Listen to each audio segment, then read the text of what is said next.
Welcome to Shark Farmer TV. It's about that time of the year, and I'm looking forward to this harvest. I have the realization that I'm getting to the age that I'm not as good as I once was. I groan when I get up. Things are creaky. What really bothers me though is I wore glasses for the majority of my life growing up. I needed glasses. When I was 40, I got the LASIK. It's fantastic. It was wonderful. I mean, for a year I was like doing this because I was so used to pushing up my glasses. Wonderful times. And then last year or so, I've needed the readers. It's hard to admit, but it is what it is. I don't mind using the readers as much. My problem is I could just never find where I left them. Enjoy the show. Unstoppable, unshakable, but it rolls off the tongue, unfakeable. It's unavoidable, he's so relatable. Read between the lines, start to loosen up your mind. A ground shaker, a rule breaker. Hold tight, he'll roll you through every acre. So get ready for the next shaker. Wait. Fire in the hole! Wait. Oh. Yeah. That was a good one. That was a good one. Gophers, they're burrowing creatures from the family Geomidia. Giggity. There are roughly 41 species that are all endemic to North and Central America. They're commonly known for their extensive tunneling activities and their ability to destroy a farm and a garden. Farmers, they'll pretty much go to any lengths to combat these things. I've heard stories of farmers that blast their sheds and their outbuildings with a certain fertilizer that comes in a white tank. That's not a good idea. I'd say a nice combination of Coca-Cola and second thought, maybe just set some traps.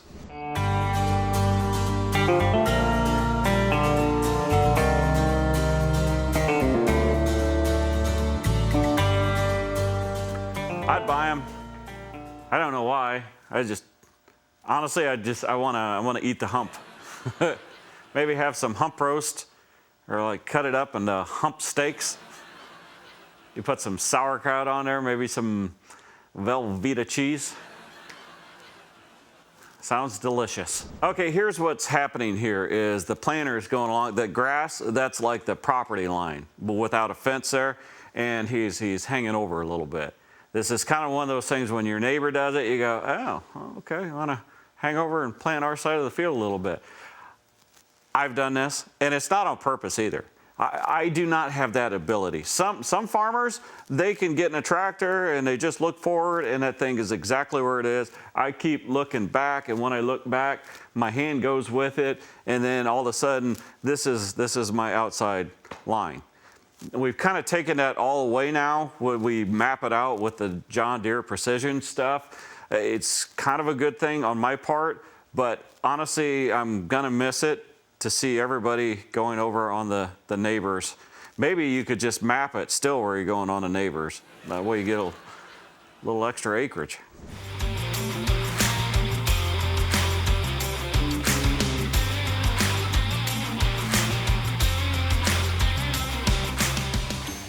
I'll never understand why people would ride a horse when you could just drive an air-conditioned John Deere Gator. Calm down, Trigger, you psycho.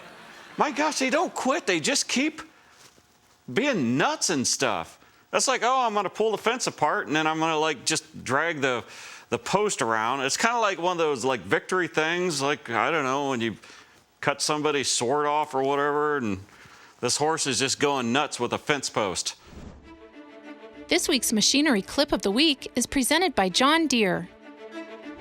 Hyboid sprayers, or elevated sprayers, self-propelled sprayers, I don't know what you want to call them, but the way they're built, obviously they're going to get stuck more than everything else, right? Because they're meant to make a little track instead of having the big wheels. The good thing is they do get stuck, and we get to use this videos and the pictures, and we use it all on the show, and everybody likes it. The bad part is it keeps happening, and we keep getting them sent to us. I'm out of jokes with the stuck sprayers. There's only so many jokes you can do about a stuck sprayer. If you have a joke that we haven't done, which means you'd have to go back and watch every single episode. If there's a joke that we haven't done, please send it in. I would love to have a new joke. We'll give you credit. I'm not going to pay you, all right? But we'll give you credit for whatever joke. So if you have a stuck sprayer joke, sharkfarmer.com. Coming up next, we're going to play Name That Tool. Now, I ran out of gadgets for my dad's barn, so we borrowed tools from the Putnam County Agricultural and Historical Museum. That's a wrench. I bet that's for taking disc blades off. That's what a lot of people guess, but a lot of people are wrong in life too, aren't they? Yes. You can't farm without tools, but do you know what these are used for? Don't worry, the average farmer doesn't either.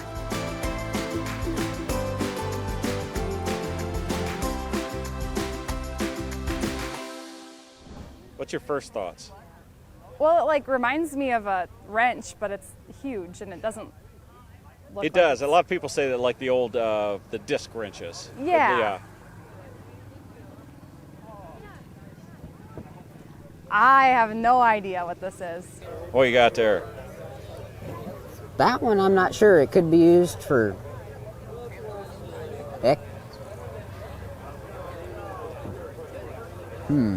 You can pick it up and look at it. Well, could have been used for butchering something. Hogs, chickens.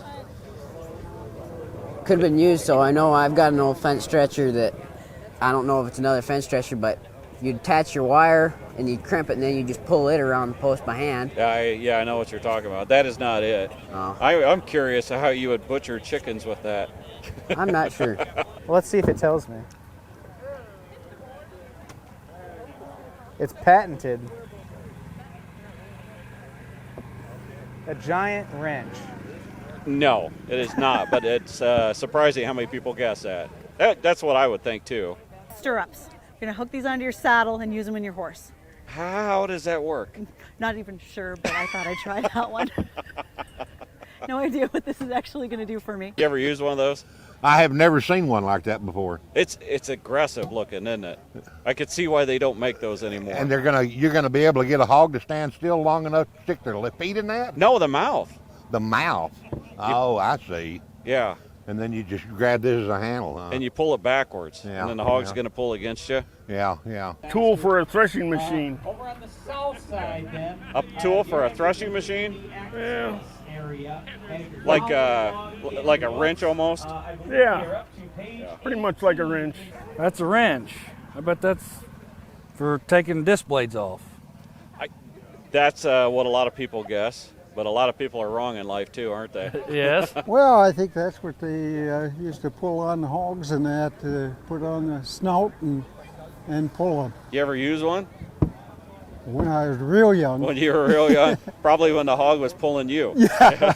Probably a boot puller. Have no idea.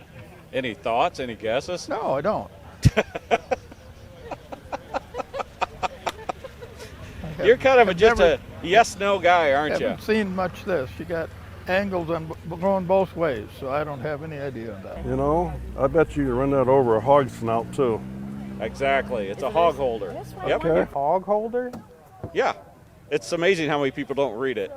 I couldn't make out hog at first. How do you hold a hog with this? You put it on their snout, and then you like pull towards you. Where's a hog at? Oh man, you're looking good now. So if you wanted, Up here, yeah, there you go. if you wanted to catch a sow and put rings in its nose so it didn't tear fences up, Yeah. you put their snout in there and then put Put the ring in. the rings Yeah. in their nose so they couldn't tear up your fences and rid up your ground. It's got two sizes. Two sides. One's Yeah. for smaller and this is for the big boys. Yeah. It's an aggressive tool. Yes, it is. You can break some eye teeth with them. You ever use anything like that? Don't think so. Some kind of stretching mechanism. Crossbow. It has a handle here that's supposed to go in it. Yep. That is quite something.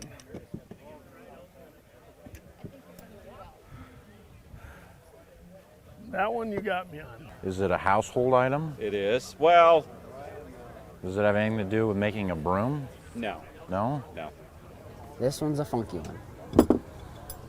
So now you broke it. I didn't break it. It's meant for, Man. reminds me of a fence stretcher. That's 400 years old and you just broke it. Can I like get a hint? If you wanted to get rid of your hardwood floors, you might use this. This needs some WD-40 there, I think. They aren't a sponsor. I couldn't tell. I had a lot of things involving shoes and feet, so I feel like it's got to be something like that. You would think so, but no. Has something to do with the rug. Why would you say that? I don't know. You're right. Stretcher? Is it It's a carpet stretcher. Okay. Yeah. Hey, you ever done that? No, I watched my uncle do it though. Oh, your uncle was Not with that though. Oh, he used like the knee thing they got now. Yeah. Yep. First thing I would have thought of was another fence stretcher, but I've seen all sorts of kinds of those. The concept is right. You're stretching something. Stretching garden wire? No? I'm not sure what this is either. Does that one have you stumped? It does. I have no idea. Does it have anything to do with a roof? No. Trying to get something smooth that's fairly rough and hard, I would think. Like a comb?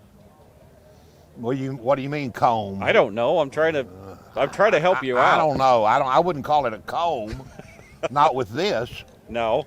So when your vehicle has frost on it in the morning and you need to scrape the windshield, this will do it, right? You could tell you're from the Dakotas. We don't have frost like that. Oh, that would be a little thick as well. What does this do? It's to make cheese curds. Oh, curds, really? Really? No. Since you're from Wisconsin, I said It that. doesn't look like the one I used to have.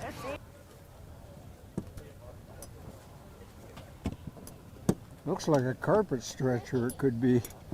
Look at that, right off the bat. You ever put in carpet with something like No. that? No. I heard about it, but I never put in. Excellent. Coming up next, We go out of our way to make sure that we're protecting our groundwater. We go out of our way to provide habitat for pollinators. We go out of our way to, plant trees and beautify areas and stuff like that. And it's important because that translates into a quality product.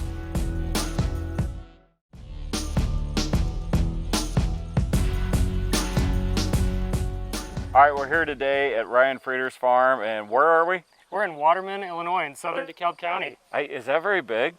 No, it's pretty small actually. It's a town of about 1,600. Tell me about your farm. What are you raising?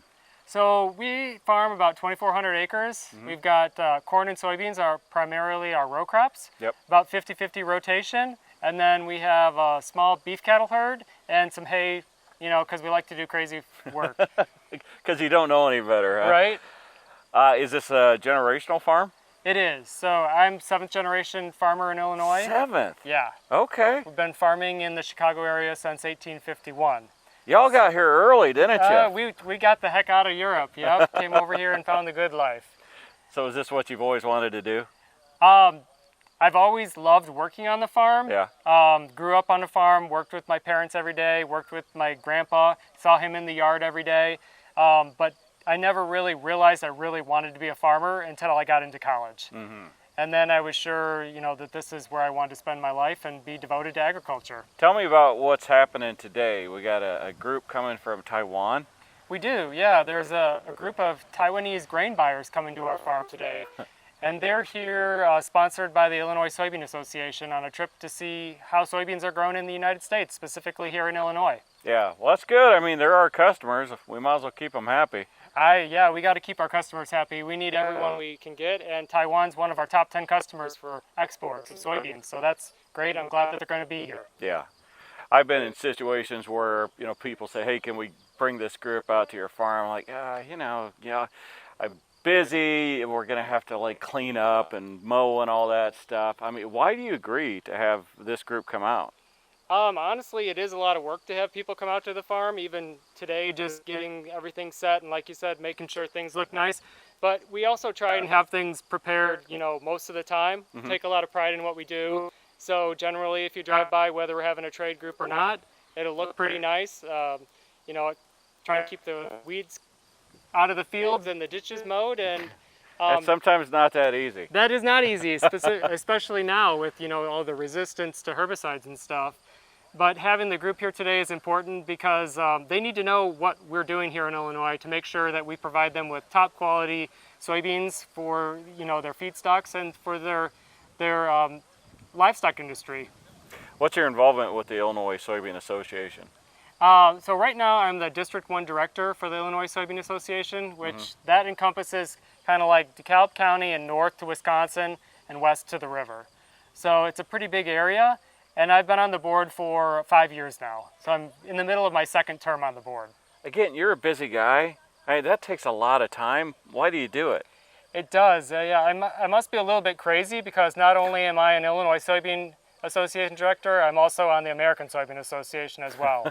Double dipping. Double dipping, yeah. But I think it's important to give back to community and to build your industry. And so that's how I've decided to donate my time to help make Illinois agriculture as strong as it can be. So what's important to you with this group coming out today? What would you like for them to walk away with knowing about your farm?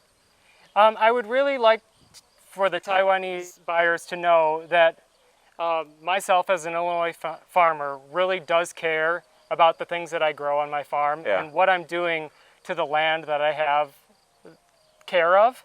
So we go out of our way to make sure that we're protecting our groundwater. We go out of our way to provide habitat for pollinators. We go out of our way to, you know, plant trees and beautify areas and stuff like that. And it's important because that translates into a quality product. Pride in your work yields a good product. You got to figure if they're coming all the way over here to look at farms, then quality is pretty darn important to them. You know, to travel all the way across the continents from Asia to come here, that means they're really interested. I have hosted some other trade groups. I've hosted a European group a couple of summers ago, and all the groups that I've hosted, they truly are interested in what we're doing. They want to know how we're growing soybeans, how we're growing them better than we were 10 years ago, and they want to know that the soybeans that they're buying from us are quality. And that's what we're growing here in Illinois as the #1 soybean producer in the United States. What about the future of the farm? We got another generation coming? So we do have another generation. Yeah, my wife and I, we have 4 kids. Oh my. 2 of them are in college right now down in Champaign at the University of Illinois studying agriculture. So we're really happy for that. And then we have 2 younger kids that are in 4th and 5th grade elementary school. Nice. So yeah, beautiful family. You know, I farm a couple hours south of here, right? Yeah. I like to have added value on my soybeans that I sell. I'm getting that because you are taking time out of your day to help talk to my customers. So I don't want to just fly over that. I think it's pretty important what you do. And I want to thank you for it. Oh, thank you. Yeah. Yeah, it's amazing to me, but 2 out of 3 rows of soybeans grown in Illinois are exported into the world market. So when you look at a field, just imagine like over 60% of that field is going somewhere else and being used by customers all around the globe. Might as well be 80%. You got to have more groups come out here. There you go. Bring them on. All right. Thank you so much for taking the time to talk with us and everything you do. Appreciate it. Well, thank you, Rob. Thanks for coming to our farm today.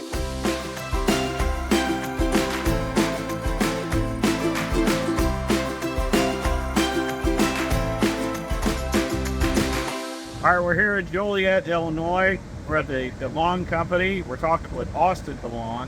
Is that just a coincidence? You guys have the same name? No, it's a family business. I'm 5th generation, part of Delong company. Okay, in a nutshell, I know you do a ton of things, but in a nutshell, what do you guys do here? Yeah, so at this particular facility, it's a transload facility. We're transferring domestic product, whether that be grain or feed, into containers to be shipped across the world. Is that the preferred method, is the containers? So there's essentially two methods for export. You can either ship bulk cargoes, bulk vessel, or containers. The bulk cargo is larger, but the Delong company, primarily our mode of export is by ocean containers. Uh-huh. It seems like there would be, I don't know, red tape and all that stuff. Do you guys have to deal with a lot of regulations? Some.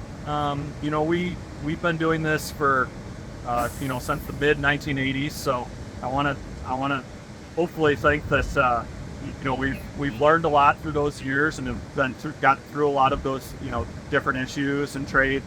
But it's pretty fluid. You are the one that are taking my soybeans and selling them, making more value. What can I, as a farmer, do to help make your job easier? Well, keep doing a lot of what you're doing. I mean, I think the U.S. is known to have, the highest quality soybean crop grown in the world. So that really gives us an edge right off the bat. Yeah. But yeah, I mean, just, I think whether it's focusing on sustainability, longevity of your operations, so that the next, generations of U.S. farmers can continue the legacy that has been built. Mm-hmm. Now, there was a group here from Taiwan. They're the ones buying your product?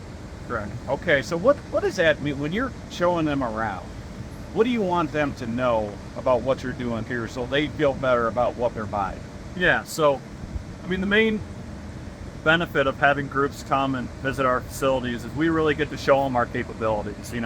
When you're exchanging on an email or through a messaging, service, a lot of that's, a lot of words. When they're here and they can see our physical facilities, see us load containers, I think it brings a lot of credibility to our name, our process, and what we're capable of.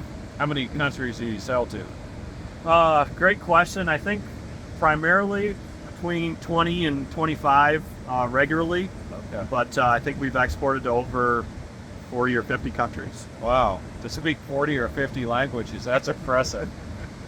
Hey, I was in the meeting there, and yeah, I mean, you have to take a moment to convert everything over to every country. That's going to keep you on your toes.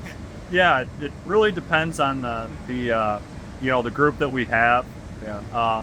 I mean, there's a lot of translation that happens. We are fortunate that a lot of the business gets done in English, so really can not have too much barrier there. How many employees do you have here? I believe at this facility we have around 25 to 30. As a company, we have around 400, 450. Which one do you like the least? He's around here somewhere. We know it's a he. Very cool what you do. We actually have had a chance to see both facilities. It seems like you've cut it down seamless. I know to you, you're probably not thinking that, but it seems seamless to that person that's watching this. So thank you for helping my soybeans have more value to them. I really appreciate it. Thank you. Thanks for spending some time with us here on Shark Farmer TV. For more stories about people in agriculture, catch my shows on Rural Radio Channel 147 Sirius XM. There's more in-depth discussions on my podcast, and of course, you can check out previous episodes of this show on my YouTube channel. Find out more at sharkfarmer.com. My grandpa wore one of those hats with the flaps. Was your grandfather Elmer Fudd? Yeah, he was. Elmer Frieder Spud, exactly. After those rabbits? Yep, those wascally wabbits.